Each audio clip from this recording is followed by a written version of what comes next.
Leo and Pip, A Wonderful Adventure, Episode 2. The first word. Opening scene, Leo's room. Morning sunlight is streaming through the window, making the room bright and cheerful. Leo is sitting next to Pip's cage, holding a juicy red apple slice. Narrator. Ever since Leo learned that taking care of Pip was a joy, the two had become the best of friends.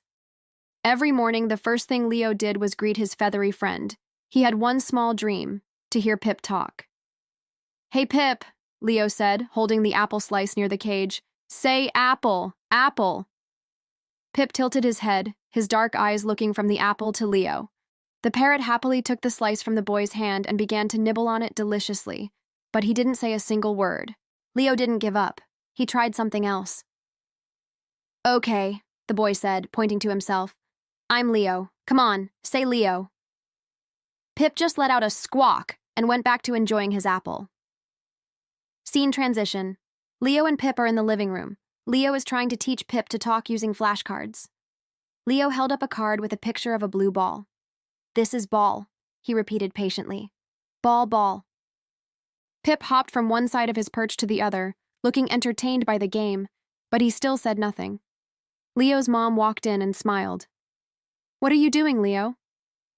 "I'm trying to teach Pip to talk," Leo sighed.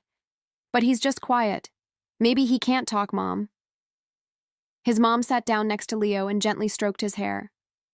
"Talking takes time and a lot of patience, sweetie. Parrots are very smart. They learn by listening.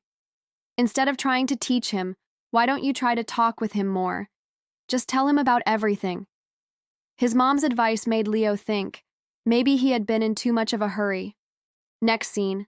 A montage of Leo and Pip's daily activities. From then on, Leo changed his approach. He no longer tried to make Pip repeat words. Instead, he took Pip with him everywhere and chatted with the parrot like a true friend.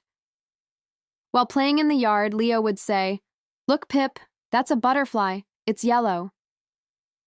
While helping his mom water the plants, he'd whisper, "These flowers need water to grow big and strong, just like us."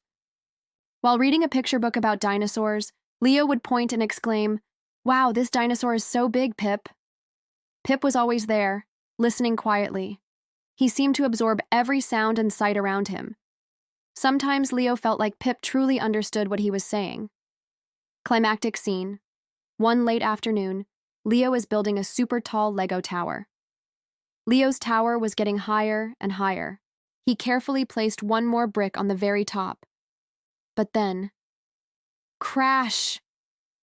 The whole tower came tumbling down, sending Legos scattering all over the floor. "Oh no!" Leo cried out, feeling frustrated and disappointed. He had spent a whole hour building it. "This is the worst." He plopped down on the floor, looking miserable. From inside his cage, Pip had watched the whole thing. He could see that his friend was unhappy. And then, something amazing happened. From inside the cage, a small, soft voice mimicked, "Leo." Leo's head snapped up. He couldn't believe his ears. He stared at Pip. Pip tilted his head again, looked right into Leo's eyes, and said it one more time, much clearer. "Leo!" It wasn't a squawk. It was his name. Pip had talked. Leo forgot all about his frustration. He rushed over to the cage, pure joy lighting up his face. "Pip, you can talk! You said my name!" Pip seemed to share the excitement, flapping his wings happily and repeating, "Leo! Leo!" It was the first word Pip ever said.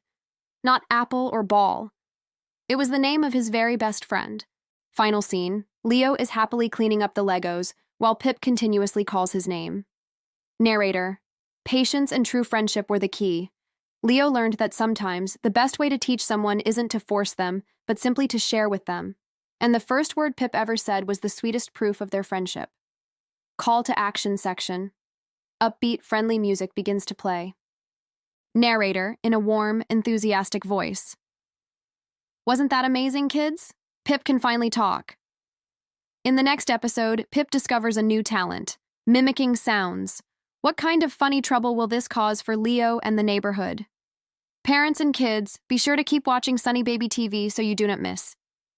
Episode 3, The False Alarm. Goodbye. and see you all soon for more exciting stories.